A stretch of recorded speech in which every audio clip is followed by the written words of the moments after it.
you go. So we just preach into the pulpit to all those fans out there. Thank you for joining us every Saturday, and thank you for having us as we endured a very rocky 2024. Let's hope that the 2025 brings us even better, bigger, brighter things that I get to do with my partner right here. You're absolutely right, peeps. I appreciate the kind words. But to the fans, ladies and gentlemen, we started off the new year fresh. We uploaded a new reel to our Instagram already at 55 plus thousand views. We appreciate you guys. Look, support is there. The love is there. We appreciate it. We thank you. We want to reciprocate it back with this show today. Now, peeps, of course, Saturday afternoon's main event isn't Saturday afternoon's main event without one thing. We go ahead and begin it at the beginning of the show. For those who aren't going ahead and being familiar with same, when you hear this sound, it means one thing and one thing only in our world of professional wrestling and for podcast itself. Now, peeps, what is it time for? Wrestling Crash Course. You good there, peeps? Oh yeah. Yeah. Peeps' wooden house is shaking, ladies and gentlemen. Yes. It happens. Now, look, Yes. here on Wrestling Crash Course for Saturday afternoon's main event, we're going to go ahead and cover all topics in a span of time. And for today, to start off Wrestling Crash Course, we have reports from PW Insider that next year, 2026, a presumable two-night Royal Rumble will take place in Saudi Arabia. Whoa. That's a tectonic undertaking. Yeah, that's a real shift. That is Yes. a real shift. It's a crazy shift within the dynamic. Peeps, Yes. knowing this and knowing how Saudi shows can be dragging, being in the afternoon, being the way that it is, being the way that it was represented to us in the beginning, are we looking forward to that Royal Rumble or not? No, I just want to know. We have to look forward to it. One, because what happens on this card will have meaning going into WrestleMania next year. Figuring that WrestleMania 42 is going to be huge. Who knows what's going to be planned for next year's WrestleMania, since we're already in 2025. Who knows what the plan is? But if this is going to be the case, and if they do go ahead and pretty much make all of the major premium live events two-nighters, I guess we're assuming one night is going to be for the women's Royal Rumble, and then another night is going to be for the men's Royal Rumble, and then they're going to have championship matches on either day, similar to what they do at WrestleMania. But in Saudi Arabia, knowing that for all intents and purposes, the Saudi fans are ravenous for WWE and their content and live events, I can see it being a really huge show. Now, peeps, the real question, being that this is the first of the 4 main pay-per-views, 5 if we're going to be including Money in the Bank now, that WWE hosts throughout a year, knowing that they gave Saudi the greatest Royal Rumble after WrestleMania one year, which was a whole hoopla, and being that we're going to give them a real Rumble this time, do you think that somewhere down the line, I think I see where you're going with this. It sucks to say, and I don't even want to bring this out into the Wrestling God universe because I don't want this to actually happen. Yes. But the Saudi, presumably in the future, down the line, get a WrestleMania. I almost think it's inevitable. I think that this is kind of the sign of the times. We know that we thought just a year and a half ago that it wouldn't be feasible for WrestleMania to potentially go to London. And there has been so much of a groundswell of support, not only from the fans that want it, but from, I believe, WWE at some point might start thinking about doing something like that. So if they're thinking international, we already know Backlash, the next Backlash is going to be held in Mexico. Yup. Well, why not go ahead and go to Saudi Arabia for WrestleMania? I don't think it's going to happen anytime soon, but I think it's inevitable that it will happen. I understand completely. I mean, yeah, an afternoon WrestleMania taking place in Saudi Arabia. Look, that rhymes. On the money. Jesus Christ. I digress. First one of the day. There you go. There you go. As a matter of fact, that's the first of the year. But here's where we stand from last year. Based on what we went through all of last year, we got 163 I digresses last year, which is up from 158 the previous year and 114 from the year before that. So 150. Yes. So we got 163 I digresses on this show. And I think this year, I would not be surprised if we end up doubling that at this rate. We will. I eventually think we will. It's going to be one of those years.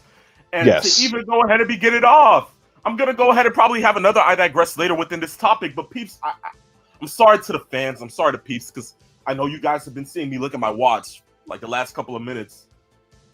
Because I think this fares in comparison to what we're about to talk about next.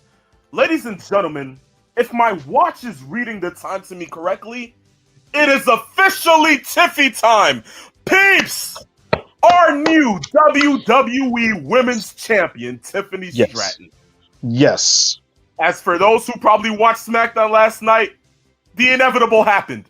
Yes. Tiffy turned on Nia Jax. Peeps, the way that they pulled it as well. Perfect. Yes. Yes. The fact that they did it at the top of the 10 o'clock hour of the 3-hour SmackDown, which we will get into in a few. Yes. I think I'll just give out the I digress now. You can write it down for me, peeps. There you go. But Tiffany Stratton, new women's champion. Peeps, what are your thoughts?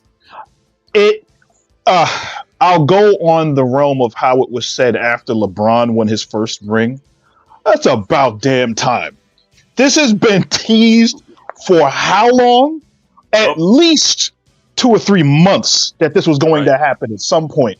And it was a matter of, okay, now we're starting to see this drag on. What are they planning on doing? Is it going to happen? And they've teased it over the last month or so as if it was really going to happen. But they've also turned up Nia Jax and her bullying persona on Tiffany Stratton to make sure that everybody kind of felt kind of like a face rub groundswell of support from the fans to make sure that when it happens, they would get the result that they got yesterday, which was a tickling explosion from the fans that they were looking for that was palpable. They know it was going to happen, and it was slick the way it was done.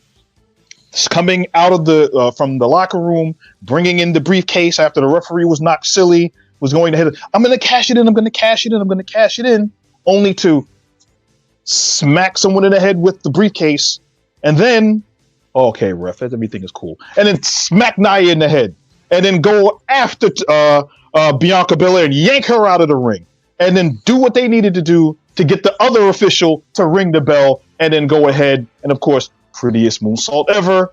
1, 2, 3, new champion. Perfect. Well done. Right? Well done. Well done. Now, peeps, the real question here. Mm-hmm. Who do we see Tiffany Stratton taking, going up against at WrestleMania? I for one, I see Tiffy time having a woo-off with a queen. I think you're right about that. That's what I'm thinking. Peeps, you're on the same page here, right? Yes, I'm on the same page, and that's the first night that name that popped up. Knowing that Charlotte Flair is at some point going to make her return. And from all intents and purposes that I've heard is that they're going to do some sort of darker, more sinister version of Charlotte Flair when she comes back onto the main roster. So if that's the case, from the murmurs that you hear as far as like a kind of a darker version, somebody that is maybe a little more deceiving, somebody that's a little more queenly, so to speak. Maleficent, what you say? There you go. I would like to see something like that happen. If they do, I would love to see where they go from there. And then Charlotte can then say, you are the younger version of where I was when I first started in this business. And then they can go back and forth off of that. So I would enjoy that. Now, just to get back into it, 3-hour SmackDown, peeps, what was your take on it? How did you feel about it? It initially was, it didn't feel like a 3-hour Raw at first, a 3-hour SmackDown at first, but then it kind of started in between to get a little bit sluggish. It became a little bit stretched. It started to feel like an old school Raw. Was like, okay, but they did just enough to keep your attention for the entire show. I still think that 3 hours for a SmackDown is not good.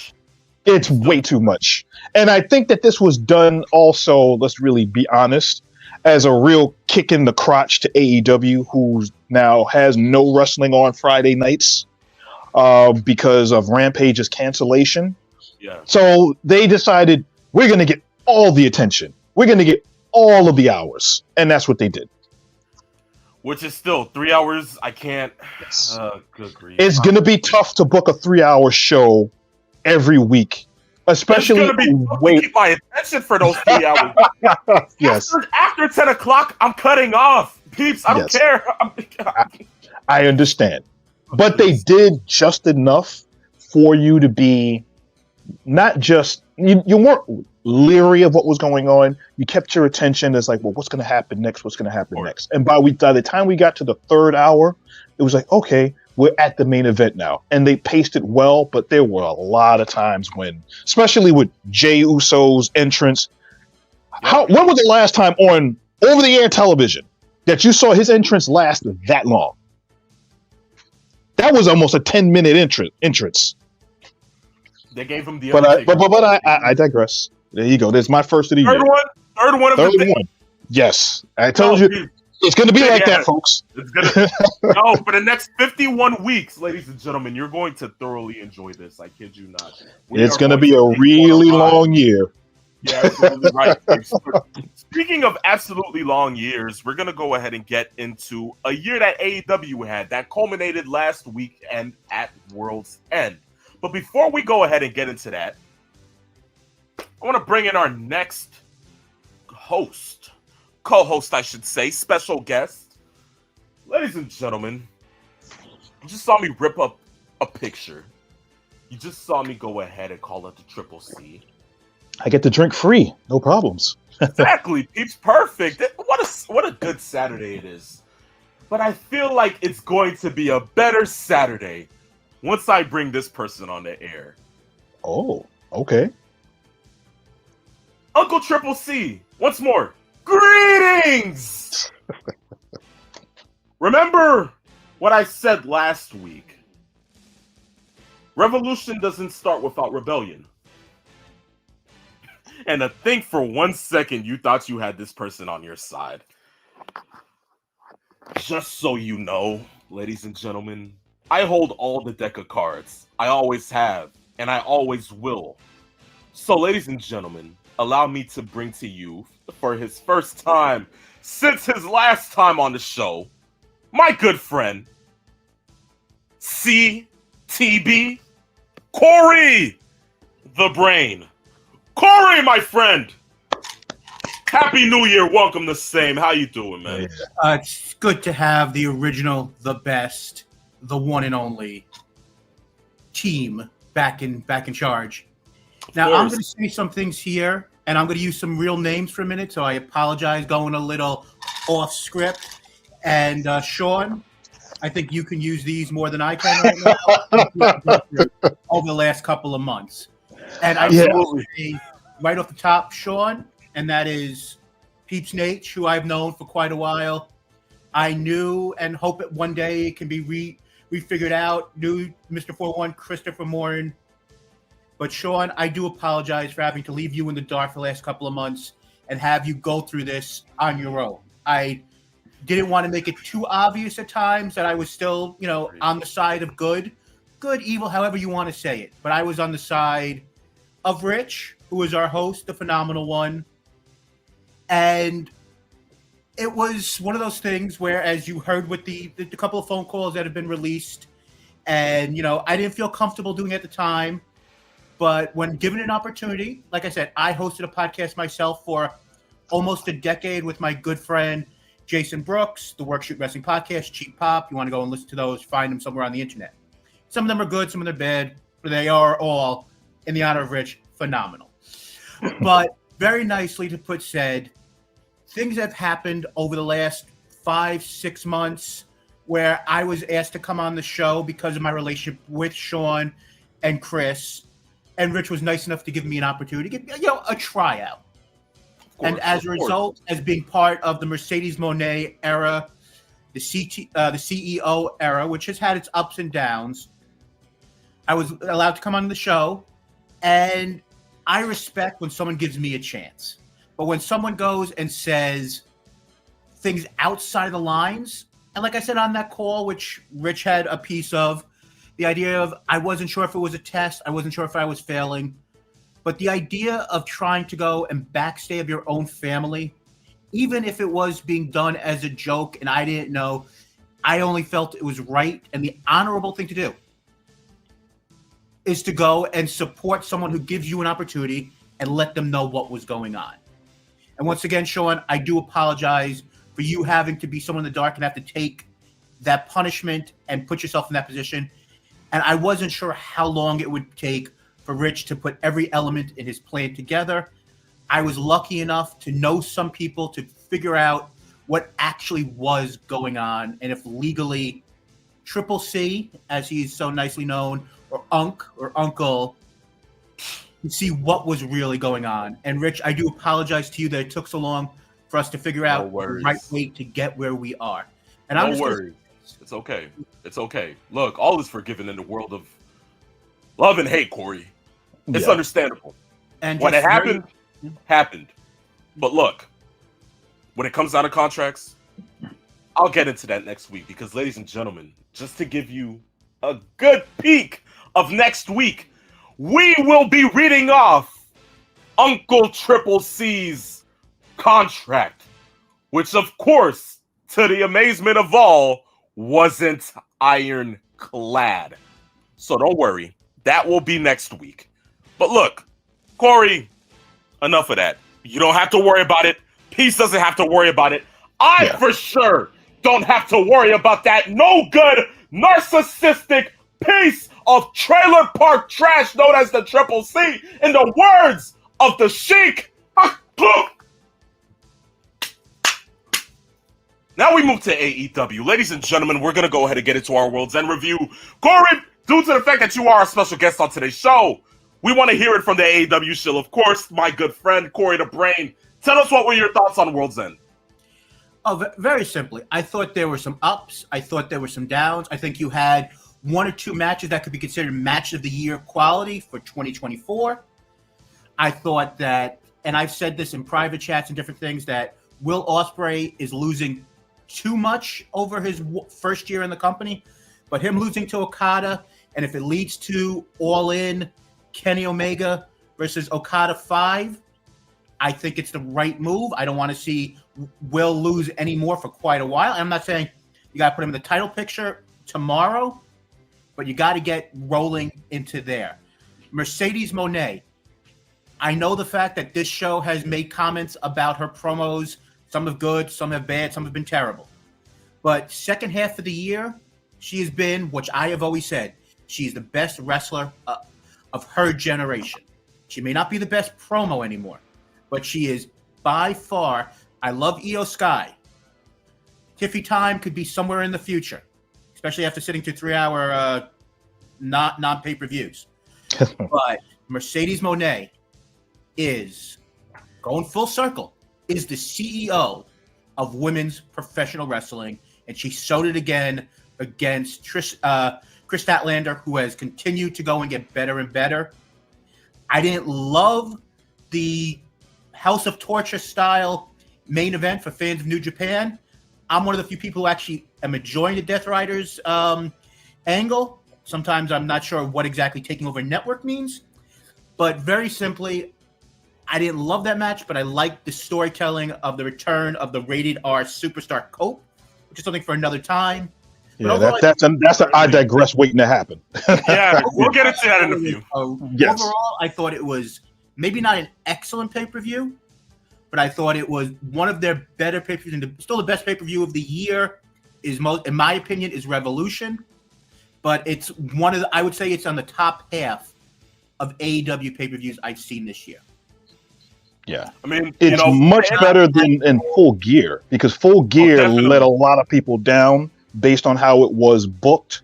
But then this one, I think the reason why it worked is because the backbone of the pay-per-view was the Continental Classic tournament semifinals and the finals.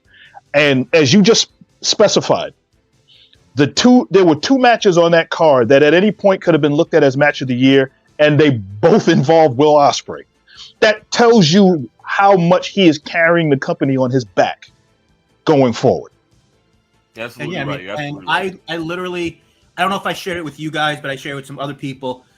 And we can say whatever we want about Dave Meltzer and his star system, but his 1 year in AEW, he's had 15 5-star matches. And you can say 5-star, whatever, but he is the best professional, maybe not best overall performer. You could say Cody was the performer of the year, or if you want to say Walter, or you want to say someone from one of the women from Stardom or something in that respect. But in ring, top to bottom this year, he is, as he says, on another level. I mean, definitely, I can say that Ospreay did have a year in pro wrestling.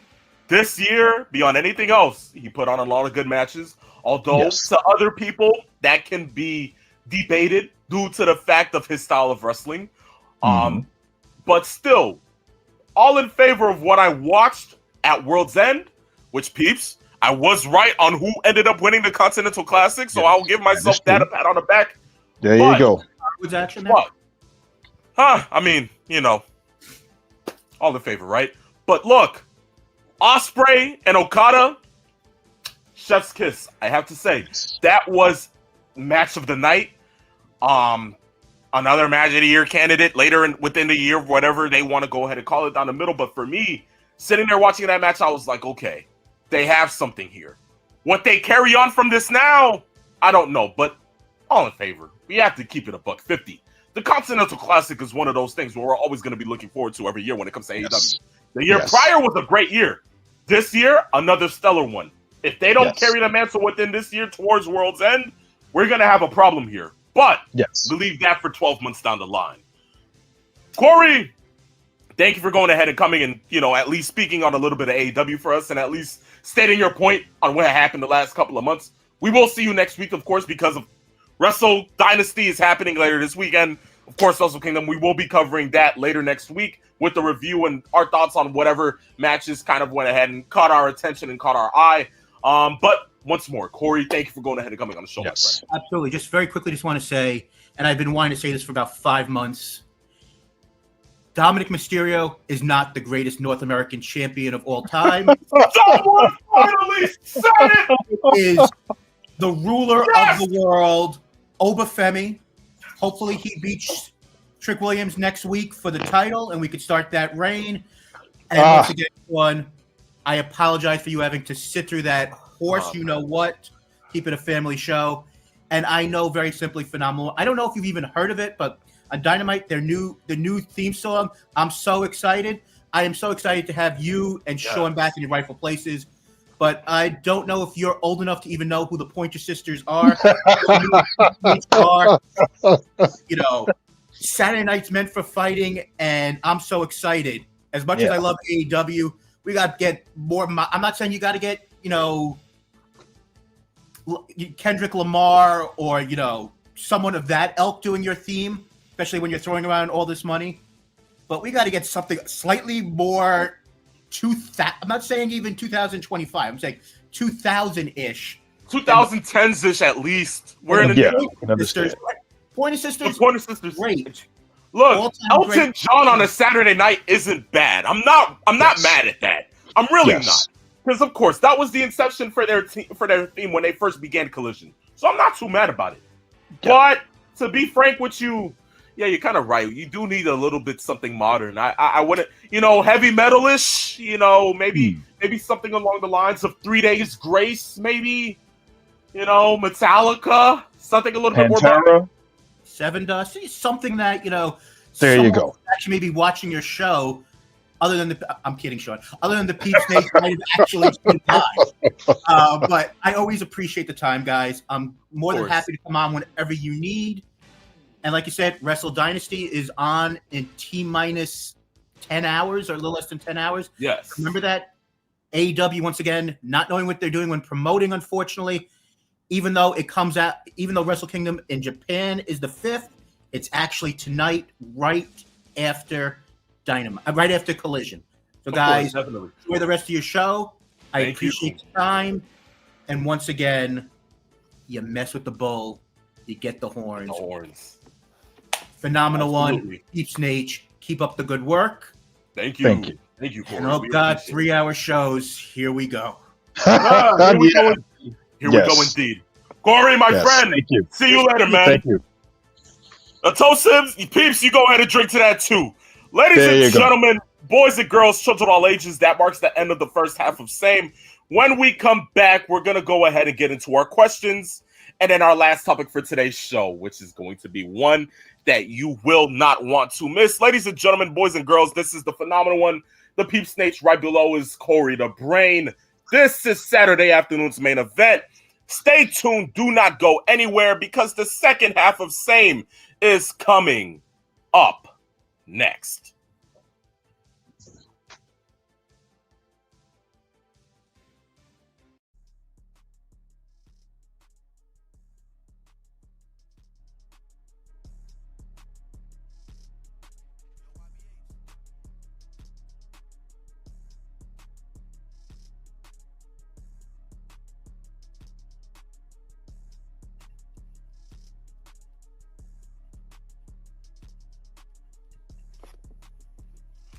Ladies and gentlemen, boys and girls, children of all ages, welcome back to the second half of Saturday afternoon's main event. Of course, I had a phenomenal one.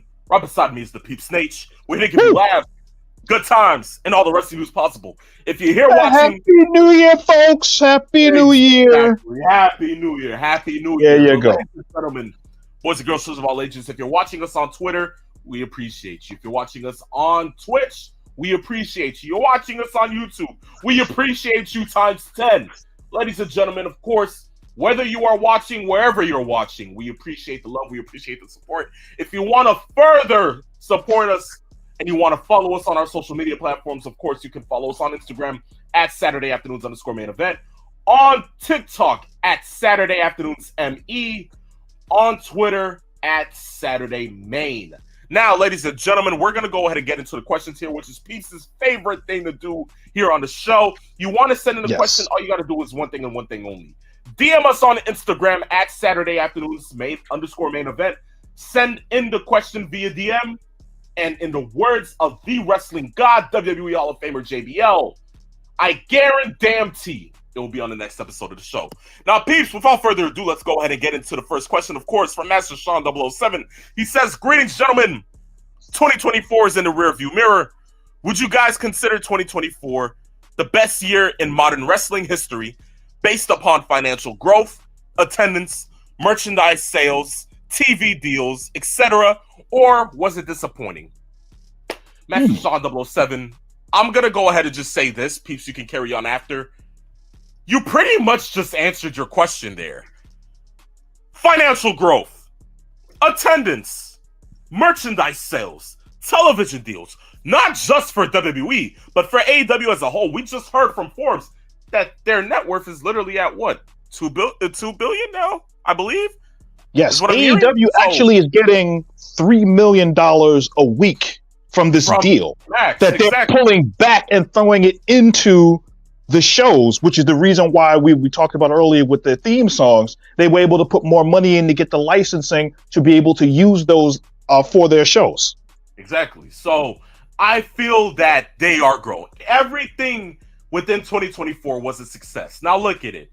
You had The Rock come back, invest himself into going ahead and being a part of WrestleMania this year.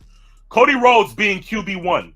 The return of a face Roman Reigns as Tribal Chief. CM Punk having feud of the year with Drew McIntyre. A Will Ospreay and AEW putting on stellar matches, 5-star and up. You have the growth of John Moxley and the Death Riders from what it's been. Bryan Danielson winning the AEW World title, Swerve having a year himself, the return of MJF from face to a heel once more. Everything within pro wrestling is pretty much on its axis. It is tilting at the exact degree, and furthermore, it is orbiting around the wrestling universe precisely right. So for me, I really do feel that it was a great year in modern professional wrestling. Hence, from what we've probably had prior, within the last decade, the decade before that. Right now, this is the hottest wrestling has been since 2008, 2009 WWE TNA type vibes. That is what I'm thinking. Peeps, what are your thoughts? You're absolutely correct on that. And we also have to talk about not just that. We're talking about now something that we didn't really hit on as something that the professional wrestling world would be using as sort of like a backbone for their marketing, and that's international ticket sales. AEW's already done 2 pay-per-views in London. We've got WWE going over the last year, France, Puerto Rico, Scotland. They're going all over the place. This year, they're going to be taking, they're going to Toronto. We know AEW this year is going to be going to Australia. There are so many different things. Of course, we all know WWE goes to Saudi Arabia at least twice a year. And with the news that we talked about earlier of the 3rd card for next year being one of their main pay-per-view premium live events, the Royal Rumble, the international aspect of the business has got funneled so much more cash and revenue into the company. Then, of course, the merchandising and all of the other things that have happened. Streaming has gotten a huge boost. And even though we didn't get a chance to talk about it, I think that factors into the ratings, because the ratings are going to also factor in that as well. You take a look at AEW. Now, I don't have the numbers for their streaming, but I do know that the last show that they did of the year, or I should say the first of the year that they did for Dynamite did 488,000, which is not great.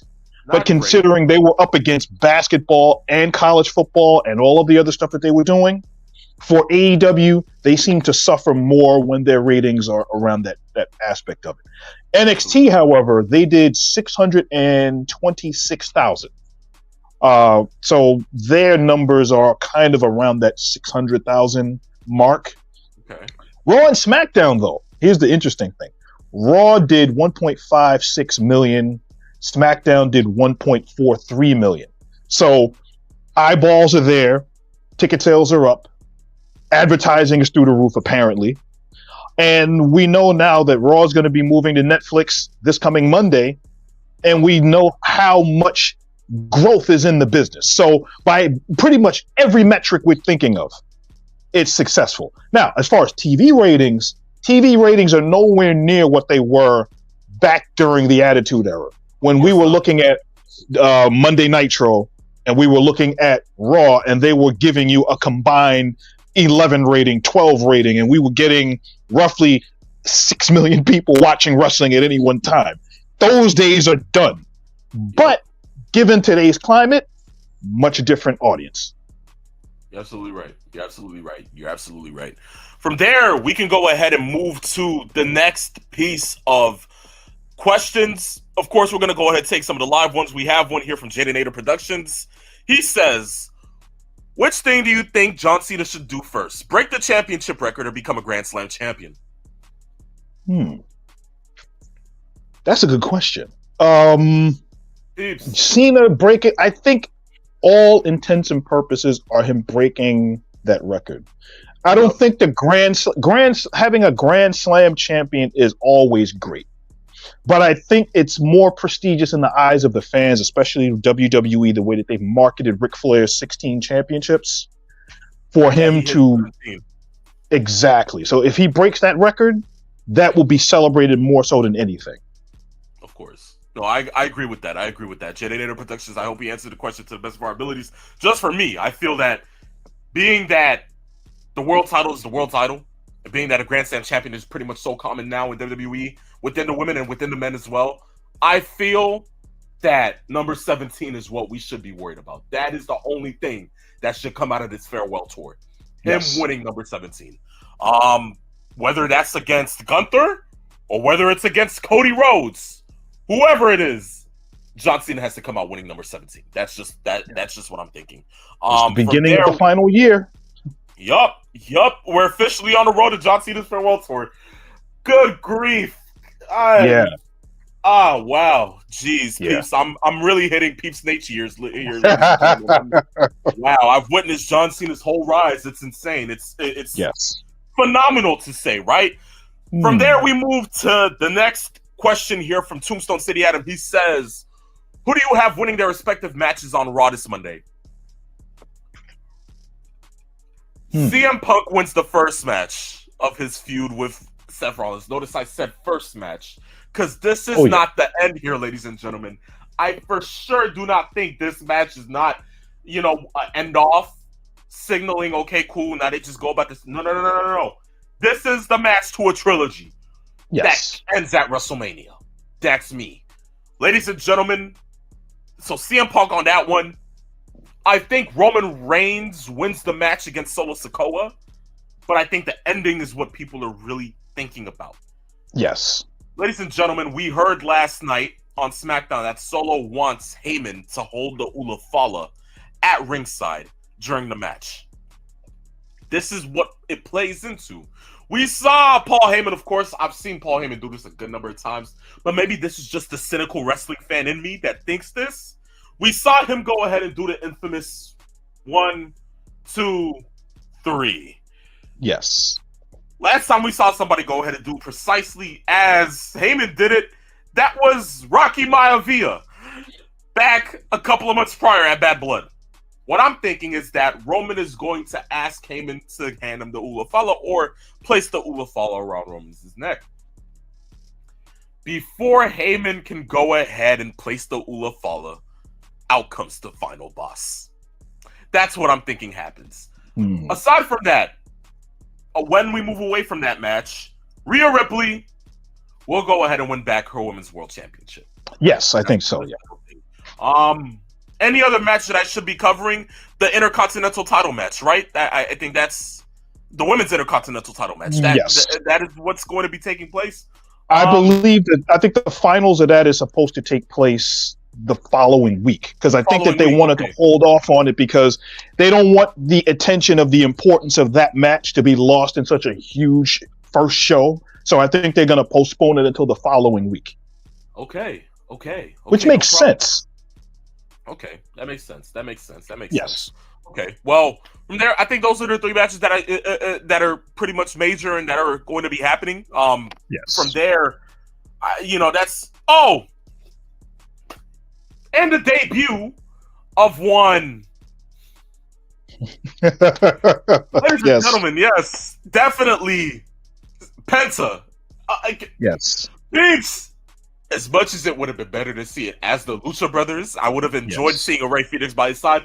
But being that it will just be Pentagon Jr., from what I remembered him as, yes, having Penta in WWE, that is going to be a sight to behold.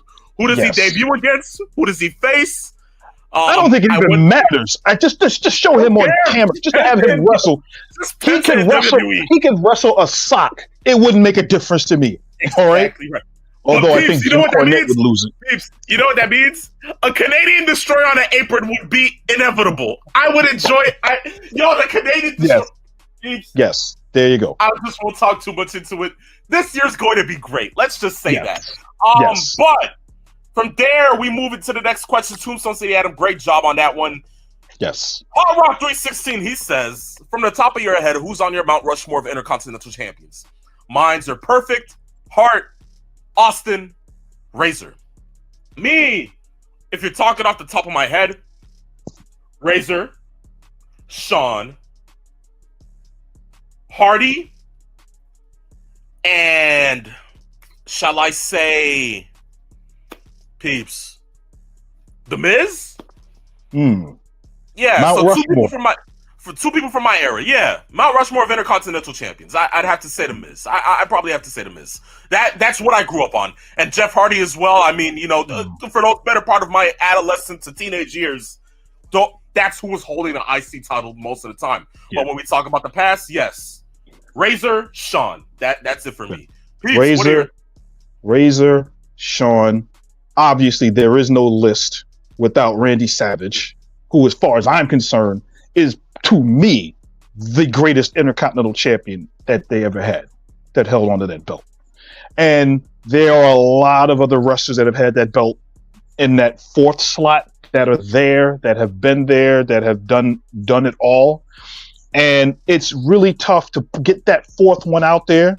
So just those three that I gave you, and then you can throw in Tito Santana. Didn't have it that long, but he had it twice.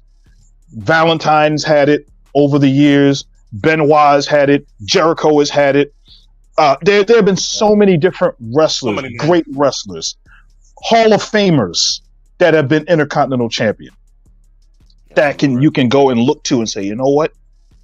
They deserve to be Intercontinental Champion and take that belt to the limit that it is. That is the work rate champion, the workhorse champion. Right. And that's the reason why it's so tough based on so many different factors that have been out there. Yeah, and the names that are pretty much in that whole that rabbit hat. Yes, but Randy Savage has to be on that list. Savage has to be there to shepherd it off because he made that belt for that year and change that he was champ. Everybody was gunning for him, and he made it believable that he could probably lose that belt to anyone he faced. Oh, look at that. It's funny. Hot Rod says this. He's like, Honky Tonk Man.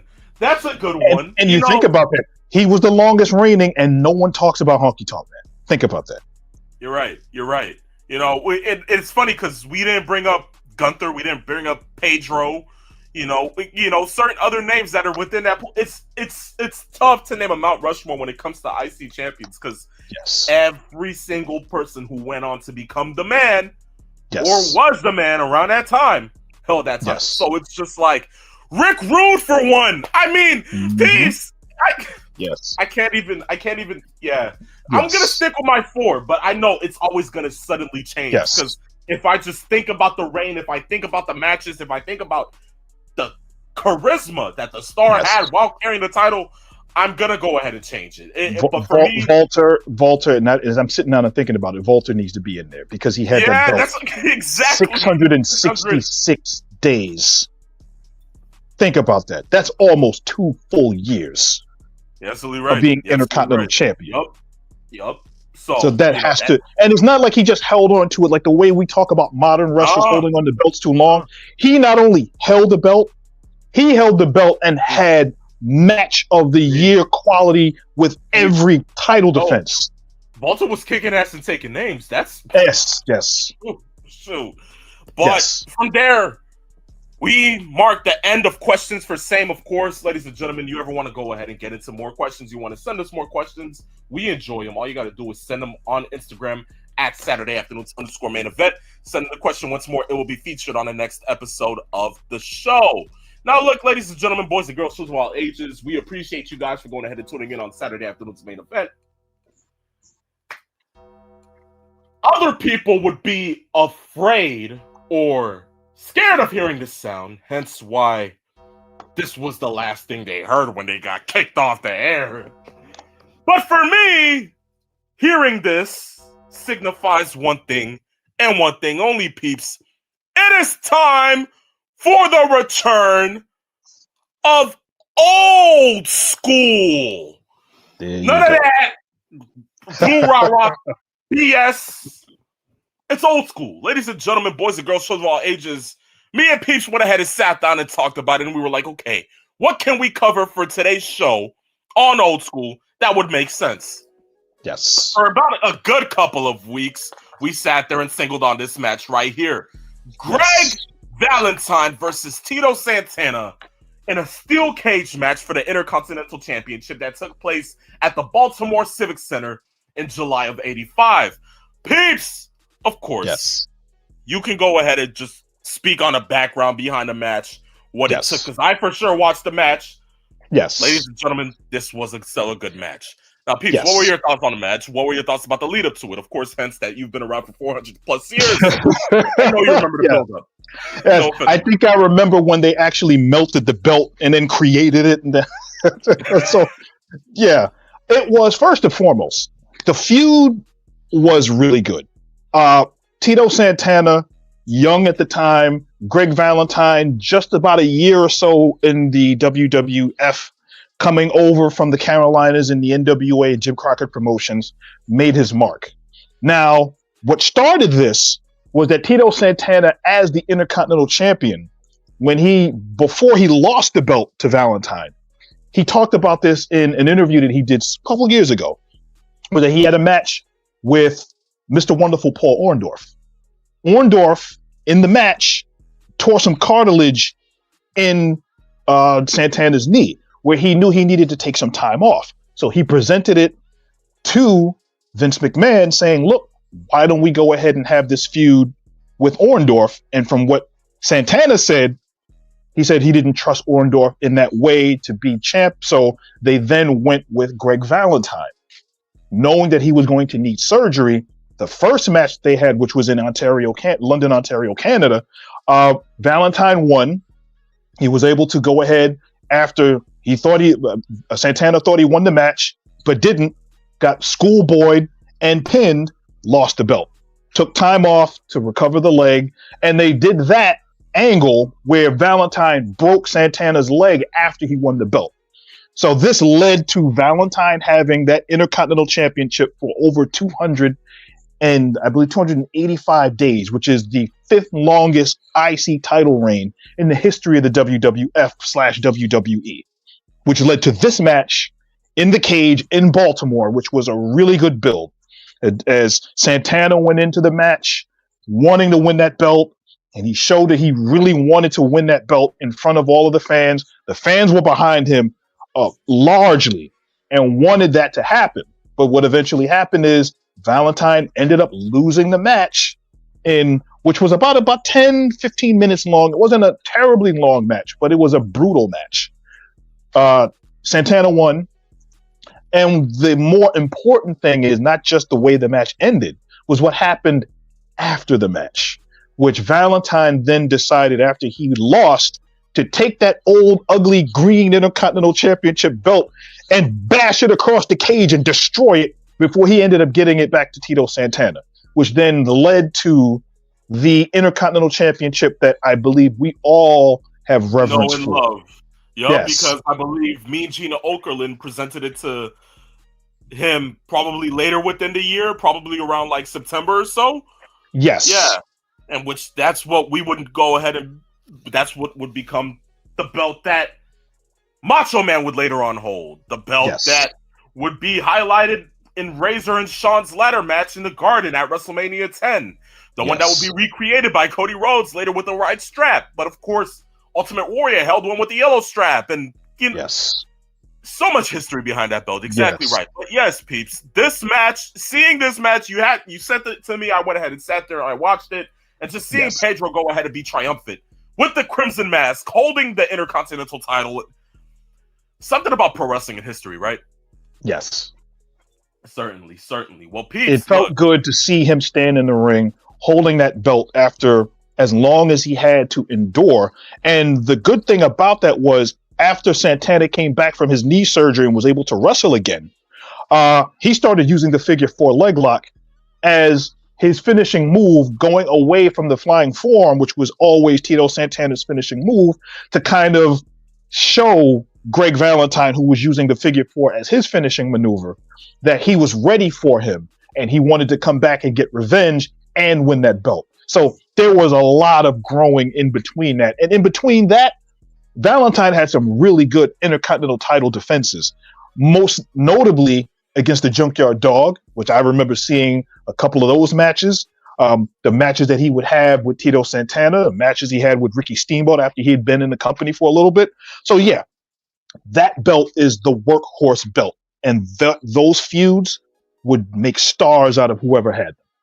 You're absolutely right, peeps. You're absolutely right. Well, look, hopefully they go ahead and continue to carry the lineage, right? They'll go ahead and continue to sell the belt to the people as it should be. So that way we don't have to end up with having to have another Gunther within the next 10 to 20 years, having to revitalize the belt. That's all we're hoping for, right, peeps? Well, look, ladies and gentlemen, that marks the end of old school. And as you can see, Uncle Triple C, whatever you can do, I can do better. ×2. But ladies and gentlemen, this marks the end of Saturday afternoon's main event. Another hour down, the first hour down within a 52-week span. Ladies and gentlemen, we have 51 more hours of Saturday afternoon's main event to bring to you this year. We have so many reels to present to you guys, so many creative ideas, so many things that we have yet to improvise within the world of same. But ladies and gentlemen, we are glad that you're here to go ahead and begin that ride with us throughout this year by watching the first episode in the new year of Saturday afternoon's main event. Like I said, stay tuned next week because, of course, next week we have a lot to cover, especially reading off that non-ironclad contract of the Triple C's. And then we can probably get into mine if that were to be the case. So that way we can know who really owns this phenomenal and grand thing called Saturday afternoon's main event. But like I said, this marks the end. It is a phenomenal one. It is a peeps nage. Ladies and gentlemen, on this episode of Saturday afternoon's main event, we came, we saw, and in the words of the great Paul Heyman, let them know, peeps. Just let them know. We conquered. We conquered, ladies and gentlemen. See you next week. Yes. P1, Peeps Nate. This was Sane. Peace. Love. Farewell.